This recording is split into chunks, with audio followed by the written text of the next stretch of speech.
J'ai une question pour vous deux. Benoît Dutrisac. Je suis là pour aider. Qu'est-ce qu'ils veulent, Mario? Mario Dumont. Une réduction de la tâche puis une augmentation de salaire. Ben, c'est cave. C'est des crapules. C'est cave, dire ça. Ils ont tellement tout. Non, ils ont déjà eu plus. La rencontre Dutrisac-Dumont. Fais un petit effort. Bonjour, Benoît. Hey, bonjour. Ça finit par avoir l'air fou, là, les Secret Service qui laissent des gens 2 fois en 2 mois s'approcher de Donald Trump à distance de le tirer. J'ai pas grand-chose d'autre à ajouter. Je pense pas mal... hier, les nouvelles disaient toute la même affaire. Comment ça fait que ce gars-là, je t'entendais ce matin, savait qu'il était là, Trump, à ce moment-là. Ouais, parce que c'est pas un agenda qui était annoncé à CNN. Il allait jouer au golf, c'était annoncé nulle part. Avec ses plaques de céramique comme veste anti-balle. Moi, le pire de tout ça, c'est que ce gars-là, Rouse, a voté pour Trump en 2016. Là, c'est rendu que ceux qui ont voté pour lui veulent le tuer. Ça va pas bien, là. Non, mais lui, c'est parce qu'il y a là qui est pro-Ukraine, là. Ben, là, ça doit être ça qui... Mais là, il a pété les plombs parce que sur les réseaux sociaux, on dit il s'exprime politiquement, mais jamais de violence, jamais d'extrémisme, jamais de violence. Ben, mais là, ça vient de changer. Et pas un mot sur les armes à feu. C'est un détail, tu vas me dire. Mais encore là, s'il y avait eu un couteau dans un buisson, c'est moins dangereux qu'avec une carabine, un AK-47, avec une... C'est ça, à 500 mètres, tu peux pogner quelqu'un à travers l'oreille, tu sais. Si tu vises mal. Mais c'est fou, là. Et Biden, ça a été long avant de sortir. Il me semble off. Tu sais, je jouais pas sa game, là. Parce que s'il se fait assassiner, là, Trump, là, moi, j'ai peur d'une guerre civile. J'ai peur que les gens prennent les armes, mais pour le vrai. Puis, tu sais, moi, j'ai l'image, là. Il est au volant du pick-up, là, le MAGA. Puis il fait juste tendre le bras en arrière pour pogner sa carabine et la mettre à côté de lui. Ça risque de virer mal, là. T'as-tu vu, Benoît, que le ministre Mark Miller, un de tes ministres préférés, s'efforce à l'heure actuelle de faire une répartition à la demande du Québec et de l'Ontario, qui ont eu le gros lot des migrants. On veut les répartir à travers les autres provinces. En fin de semaine, je l'écrivais, je me suis étonné, moi, parce qu'on s'est fait dire pendant des mois, des années, que le Québec, on n'était pas tolérant. Puis ailleurs, au Canada, il était si ouvert. Mais là, Nouveau-Brunswick, Nouvelle-Écosse, Alberta, Saskatchewan, personne n'en veut des migrants. Qu'est-ce que se passe-t-il dans notre beau Canada? C'est drôle, hein? Ce qui était bon pour le Québec, c'est pas bon pour les autres provinces. Ça, c'est la norme. Puis là, t'as Tim Houston, qui est le premier ministre de la Nouvelle-Écosse. Ils sont à peu près 1 million en Nouvelle-Écosse. On leur demandait d'en accueillir combien? 5-6 000? 6 000. 6 000, ouais. Nouveau-Brunswick, c'est pareil. On leur a demandé 4 600. Ils sont 800. John Roustad de la Colombie-Britannique. Mais ils sont pas intéressés du tout, ils en veulent pas, là. Mais zéro. Daniel Smith de l'Alberta, pareil, là. Arrêtez. Mark Miller comprend pas le message, là. Parce que Mark Miller... Marc Tailleul Miller, tu te souviens, il a dit ça à Pierre Poilievre quand il parlait d'immigration. Il comprend pas le message. Il comprend pas qu'il a beau remplir le Canada, tu sais, de millions d'immigrants année après année, il restera pas plus au pouvoir. On va les sacrer dehors, couper au cul, là. Le Parti libéral, c'est assez. Puis tantôt, je vais te passer l'entrevue de TJD, diffusée sur le site du Parti libéral du Canada. Ils sont tellement sans dessein et arrogants, eux autres, ils se félicitent de voir Justin Trudeau aller à CJD. Mais parlons-en de ça. En fin de semaine, c'est le même dossier, là. C'est la même affaire. Parce qu'en fin de semaine, il va à CJD. On comprend que c'est dans le cadre de l'élection partielle de la salle Aymar-Verdun. Il se fait présent dans l'ouest de Montréal, donne une entrevue à CJD.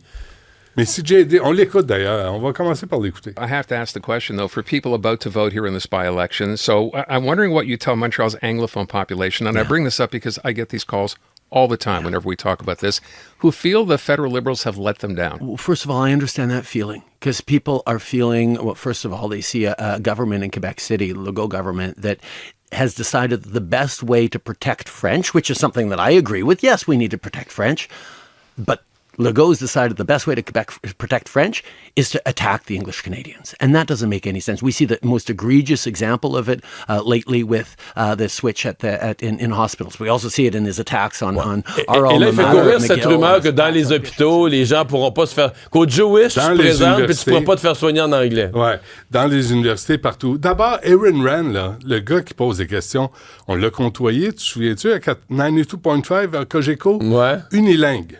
Ça parle pas un maudit mot français. Pas envie de dire bonjour. Puis il vient à Montréal. Puis il anime la radio. Il anime la radio à Montréal, Aaron Rand, puis c'est un unilingue, tu sais, avec ses T-shirts là, où il niaise toujours le fils de la langue française. Mais ce Aaron Rand-là, puis je le qualifie pas, lui, il parle pas français. Là, moi, je l'ai côtoyé, là, puis pas un mot. Nous autres, on va d'un tout inclus à Cuba, on parle espagnol un petit peu en partant. On fait un effort. Lui, il vit à Montréal. Il est né à Montréal. Il est né à Montréal, puis il veut rien savoir. Typique anglo, détestable, boqué, mouchamard. Ça, c'est typique. Là, t'as Trudeau qui s'en va renifler le péteux du Québec Bashing Community Groups Network. Lui, il les aime, Trudeau.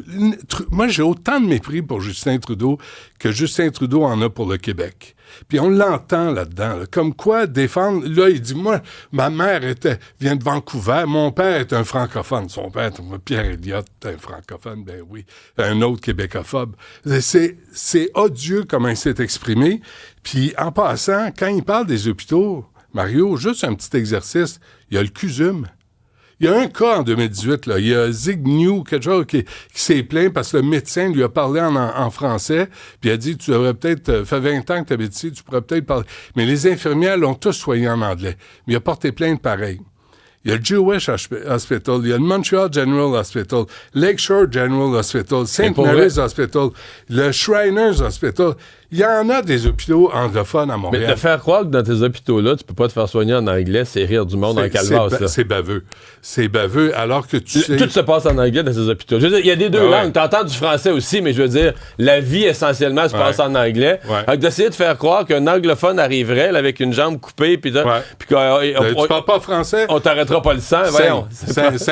C'est ça, mais ridicule. C'est là où Justin Trudeau est ridicule, mais ça, je suis pas étonné, mais c'est odieux de prétendre ça. C'est odieux de jouer cette carte-là à CJD avec Aaron Rand, un unilingue anglophone né à Montréal. Mais tu crois de ça qui est en panique, Justin Trudeau, de perdre l'élection partielle dans la salle et Mort-Verdun au point que ça écoute sa job? Non, mais moi, je suis tanné, là. Je suis tanné, là. Tu sais, qui règle ça. Qu'on parte en élection, là, ça suffit. Justin, là... Tout est rendu à la même place que Poilievre. Ça fait 9 ans, là. Ça fait 9 ans qu'il sévit. Ça fait 9 ans qu'il vire le Canada à l'envers, qu'il nous endette comme une gang de cabochons. Ça fait 9 ans qu'il est incompétent, que c'est un prof de théâtre. Il n'a jamais travaillé de sa vie. Y a-tu quelqu'un qui va comprendre ça? Comment se fait que les gens veulent encore voter pour un incompétent qui passe plus de temps à entretenir son petit physique que son mental? De lire ses dossiers, mais il va courir, par exemple. Ça, pour courir, puis pour paraître, pour poser, il est bon. Là, allumez un peu, là. Que ce soit le Parti conservateur, que ce soit le Parti libéral. Le Parti libéral peut avoir des chefs qui ont de l'allure. Pas Justin Trudeau, ça suffit. Que la cause est entendue. Lundi, là. On est lundi. Mais oui, je pense que ça va l'ébranler. Mais il est tellement sûr de lui, s'il perd dans Ville-et-Mort, mais il est tellement sûr de lui-même, il est tellement arrogant que ça sera pas lui la cause. Mais tu penses pas que tu dis que c'est un prof de théâtre, tu penses pas que c'est un rôle, moi je pense que c'est un rôle qu'il joue, là. Présentement, il sait que ça va mal. Il joue le rôle de sa vie. Il joue le rôle que ça va bien. Ben oui, parce qu'il est pas dans la réalité, il est dans son monde à lui, le monde de Justin. On a évité la grève chez Air Canada, mais ça gagne bien sa vie quand même, un pilote, hein? Wow. 350 000 présentement, puis là, 42 % de plus sur 4 ans. Mais en même temps, tu veux-tu un pilote d'avion de mauvaise humeur? Tu veux-tu non. Quand je suis assis, c'est sûr, sur le siège H, 32H, là. Est-ce qu'il est heureux? Ou est-ce qu'elle est heureuse? Moi, c'est tout ce qui m'importe. Je veux qu'elle soit heureuse. Compétent? Je veux qu'elle ait le temps d'aller aux toilettes quand c'est le temps, d'avoir son petit lunch. Pas pareil avec le copilote, tu sais, pas qu'il mange jamais à faire et tombe malade. Mais non, moi, ça, j'ai aucun problème. Mais regarde les prix des billets, par exemple.